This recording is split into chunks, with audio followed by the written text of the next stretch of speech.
bled for the independence of this land except the Malays. So you can't blame them for suspecting that they might be the only people who ever would bleed for the independence of this land if it was ever threatened, because they're the only ones who ever did bleed.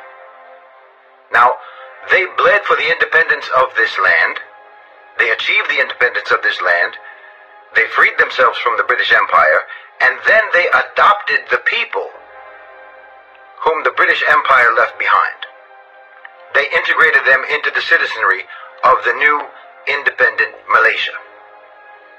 They didn't have to do that. Now, I think it's very important to understand this and to recognize this history so that you can appreciate the astounding magnanimity and humanity of spirit that the Malays exhibited towards the people who had formerly worked for the British Empire against the independence of the Malays, against the independence of this land.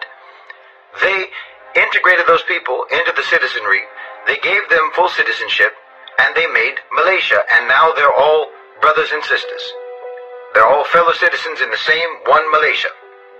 It's extremely important to recognize this and to appreciate this, because it seems to me that it's very popular to allege that the only obstacle to Malaysia being a successful, multiracial, multi-ethnic, multi-religious society, the only obstacle to that is the Malays. The opposite is true. You can't level that charge against the Malays.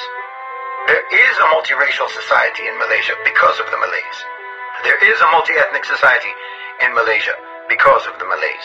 There is a multi-religious, multi-faith society in Malaysia because of the Malays. Their magnanimity, their tolerance is not open to question.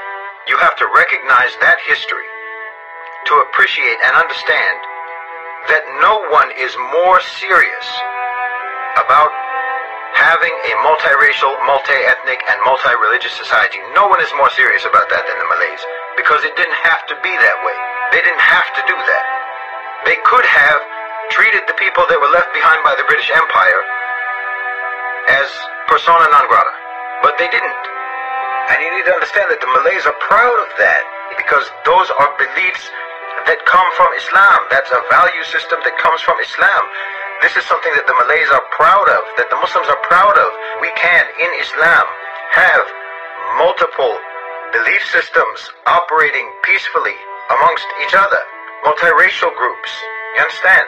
So it doesn't make any sense for anyone to oppose Islam being the official religion of the state of Malaysia in the Constitution, because it's on that basis, it's because of that value system that you have a multiracial, multi-ethnic, and multi-religious society. You have to appreciate it.